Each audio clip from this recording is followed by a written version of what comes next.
여러분 안녕하십니까? 버스 운전 자격시험 기출 스피드 2회 시간입니다.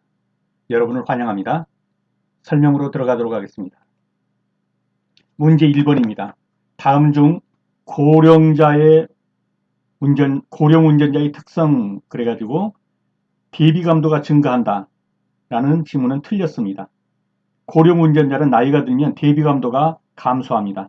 대비감도라는 것은 20세부터 감소하기 시작해서 40, 50대에 가장 많이 감소하고 나이가 들수록 대비감도가 감소합니다. 대비감도가 무엇인가? 하나의 물체와 그 배경 사이를 구별할 수 있는 능력, 물체와 물체 사이를 구별할 수 있는 능력이 대비감도입니다. 쉽게 말하면 시력이라고 봐도 거의 무방합니다. 나이가 들면 시력이 감소하죠. 그러므로 고령 운전자가 대비감도가 증가한다는 것은 시력이 좋아진단 말이니까 틀린 거죠. 고령 운전자는 대비감도가 감소합니다. 다음 중 예측에 대한 설명으로 옳은 것은 예측. 우리가 운전을 하게 되면 수많은 예측을 해서 사고가 발생할 수 있는 지점을 미리 방지하는 것이죠. 판단해가지고 운전하고 가는데 이쪽 옆에서 비틀거리는 차가 있다. 이쪽은 탱크로리가 간다. 그러면 나는 이 차를 피하고 이 차도 피하면서 어떻게 가야 될 것인가. 만약에 이 차 뒤로 가면 사고 발생할 우려가 있다. 이렇게 사고가 발생할 수 있는 지점을 판단하는 것. 이런 것이 바로 예측입니다. 그래서 운전 중에 확인한 정보를 모으고 이쪽에는 술 취한 차, 이쪽에는 탱크로리, 나는 어떻게 가야 될 것인가. 이런 확인한 정보를 모으고 사고가 발생이 아니라 발생이죠. 사고가 발생하는 지점을 미리 파악해가지고 피하는 것입니다. 이것이 예측입니다. 다음 회전교차로의 일반적 특징으로 옳지 않은 것은 지금 보시는 이것이 회전교차로입니다.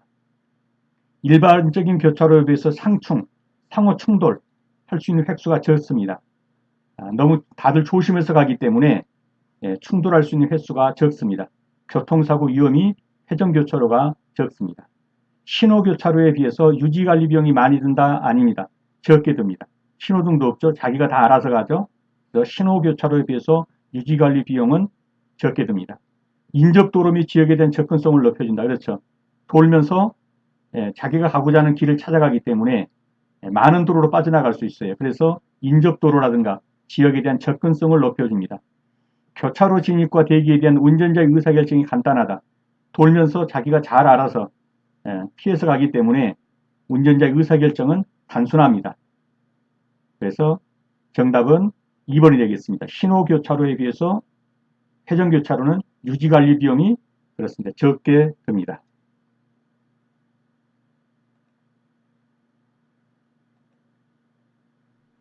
고속도로 진출부에서의 방어운전 요령입니다. 자, 고속도로가 이렇게 있다면 진입할 때는 이렇게 진입을 하죠. 진입할 때는 속도를 높여서 진입을 합니다. 속도를 높여서 진입을 하죠. 그러나 빠져나가는 거죠. 진출은 이렇게 빠져나갑니다. 빠져나갈 때는 속도를 줄여서 빠져나가죠.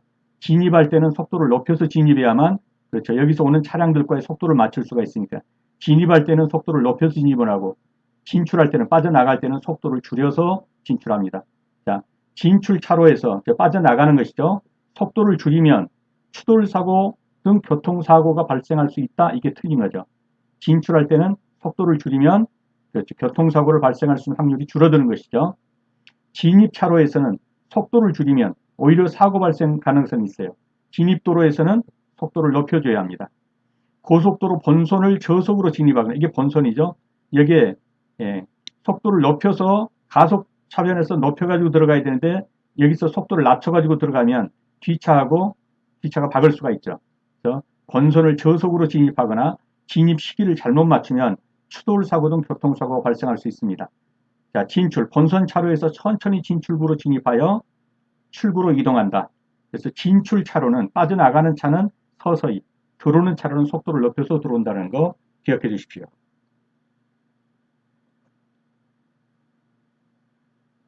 문제 5번입니다. 도로교통의 흐름을 안전하게 유도하고 안전유도, 그 다음에 보행자가 도로를 횡단할 때 대피 공간을 제공하고 신호등, 안전표지, 조명등, 노상시설의 설치 장소를 제공하는 곳 교통섬입니다. 지금 보고 있는 이 부분이 교통섬이죠. 여기에 대피하는 보행자가 여기 중간에 서 있죠. 여기에 가로등도 서 있죠. 여기 신호등도 있을 수 있죠. 그래서 도로교통의 흐름을 안전하게 유도하고 보행자는 도로를 횡단할 때 대피 공간을 제공하게 되고 신호등 안전표지, 조명등, 노상시설의 설치 장소를 제공하는 것은 보시는 교통섬입니다. 문제 6번입니다. 교량과 교통사고에 대한 설명인데요. 길을 가다가 이런 다리가 있습니다. 교량이 있죠. 그런데 폭이 좁은 도로에서 교량을 들어가는 것은 안전하지만 폭이 넓은 도로에서 좁은 교량으로 들어가는 것은 교통사고 위험이 많죠.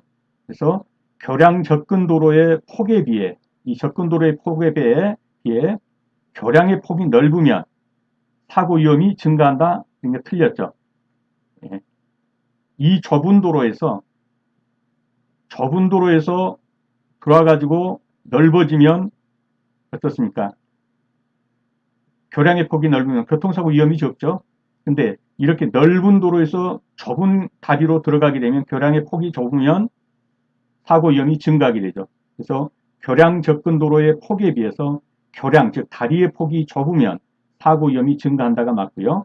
교량 접근 도로의 폭에 비해 교량의 폭이 넓으면 다리의 폭이 넓으면 사고 위험이 감소하게 되겠죠. 그래서 이것은 틀린 지문이 되겠습니다. 버스 교통사고의 특성입니다. 버스는 접촉면이 넓어서 충격을 완화하기 때문에 부상자 위험이 적다 그러면 틀린 지문입니다. 버스의 충격력은 시속 10km의 낮은 속도에서도 보행자를 사망시킬 수가 있습니다. 버스의 중력이 있기 때문이죠.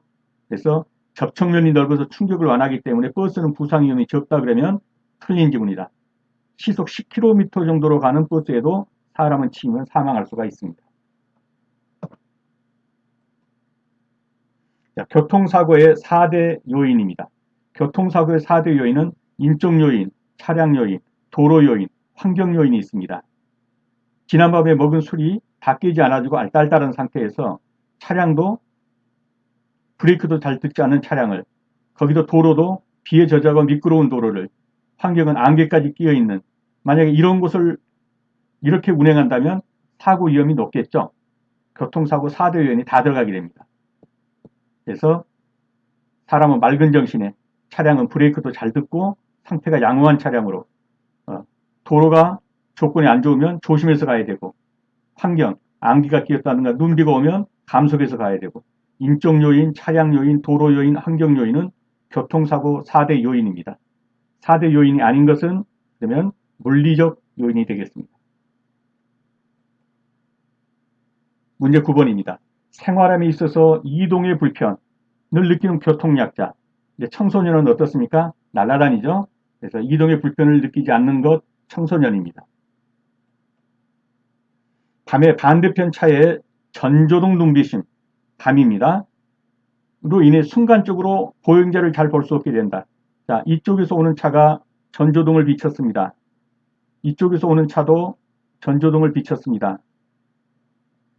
여기 가운데 서 있는 사람이 순간적으로 이쪽에서 오는 전조등, 이쪽에서 오는 불빛에 의해서 보이지 않게 되는 것, 증발해버린 것 같은 현상, 이것을 증발현상이라고 합니다.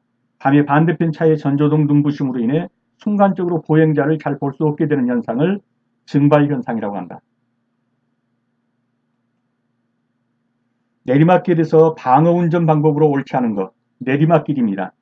내리막길을 내려갈 때는 엔진 브레이크, 그렇죠? 4단에서 3단으로, 3단에서 2단으로, 2단에서 1단으로 저속으로 계속 이 기어를 변속해서 브레이크의 역할을 하게 하는 것, 이것이 바로 엔진 브레이크입니다. 그래서 내리막길을 내려갈 때는 엔진 브레이크로 속도를 조절하는 것이 바람직합니다. 변속할 때는 전방이 아닌 다른 방향으로 시선을 놓는다. 틀렸죠? 내리막길에서 다른 방향으로 시선을 놓아서 좋을 리가 없겠죠. 그래서 내리막길에서는 내리막길 방향으로만 시선을 놓아야 합니다. 그래서 2번은 틀렸습니다.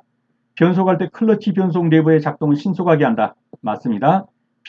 배기 브레이크를 사용하여서 브레이크의 온도 상승을 억제해서 베이퍼록을 방지한다. 맞습니다. 내리막길을 갈 때 전방만 주의하셔야 합니다. 다른 방향으로 시선을 놓으면 안 됩니다. 야간 및 악천 후에, 야간, 악천 후에 운전자의 시선을 명확하게 유도하기 위해 도로 표면에 설치하는 시설물은 표지봉입니다. 지금 보시다시피 이것이 표지봉이에요. 야간에 불빛이 들어온 것처럼 여기에 뭡니까? 야광이 설치되어 있죠. 그래서 확연하게 눈에 띄는 거죠. 이것을 가리켜서 표지병이라고 합니다. 야간이나 악천 후에 운전자의 시선을 명확하게 유도하기 위해서 도로 표면에 설치하는 이것을 표지병이라고 합니다. 문제 13번입니다. 고속도로 주행 시 안전운전 방법으로 옳지 않은 것은 차들이 고속도로에 진입해 들어올 여지를 줘야겠죠. 차 뒤로 바짝 붙는 차량이 있을 경우 앞차를 뒤따르는 추종거리를 감소시킨다. 틀렸습니다. 내 차가 이렇게 가고 있는데 앞차가 가고 있습니다. 근데 이 앞차가 그 앞차와의 거리를 가까이서 지금 고속으로 가고 있습니다. 이럴 때 내 차와의 거리를 넓혀야 합니다. 왜냐하면 이 차가 급브레이크 밟을 확률이 많잖아요. 그래서 내 차와의 추종거리를 감소시키면 안 되고 증가시켜야 합니다. 추종거리를. 이해가 되셨죠? 만일 여러 차로를 가로지를 필요가 있다면 매번마다 신호를 하면서 한 번에 한 차로씩을 옮겨갑니다. 맞습니다. 앞지르기를 마무리할 때 앞지르기한 차는 너무 일찍 들어가지 않도록 주의해야 합니다. 내 차가 가고 있는데 이 차가 앞지르기를 했습니다. 그리고 바로 내 앞차에다 바로 붙여서 갑니다. 이 뒤차에서 욕 나오게 되죠.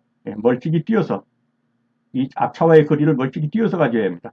앞지르기를 마무리할 때 앞지르기한 차량 앞으로 너무 일찍 들어가면 뒤에 차에게 쌍욕을 듣게 되죠. 멀리 뛰어서 가야 합니다. 야간 운전 시 주의사항입니다.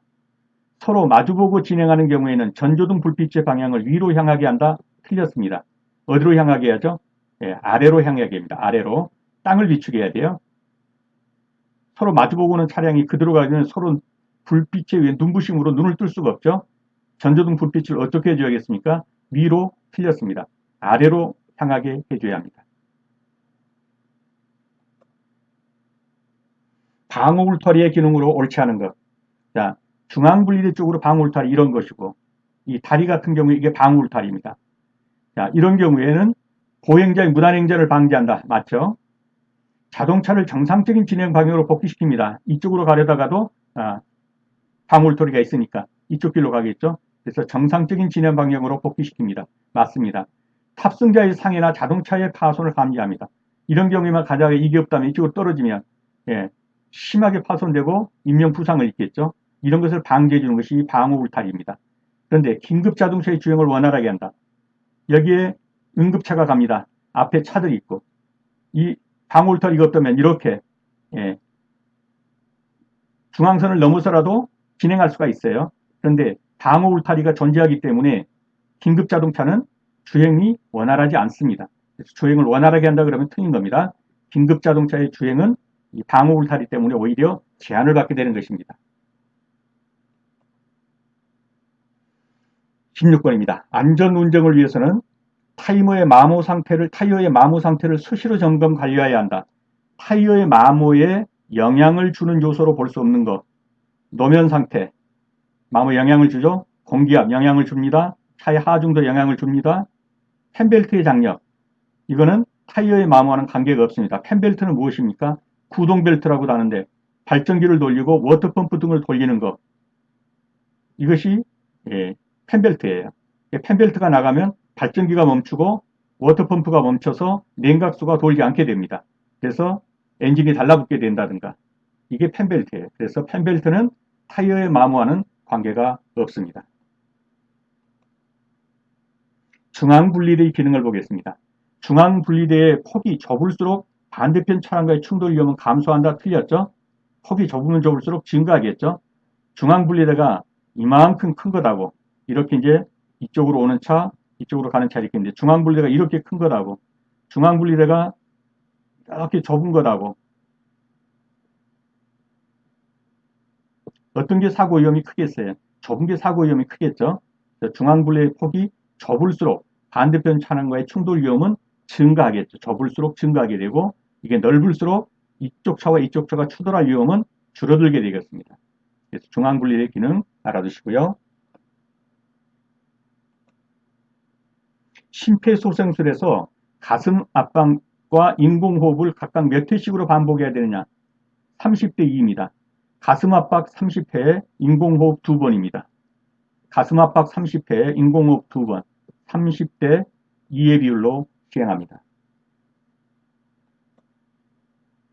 입생 여객의 안전을 위하여 손잡이대 또는 손잡이를 설치해야 하는 버스, 마을버스, 농어촌버스, 일반 이건 다 손잡이가 있어야겠죠?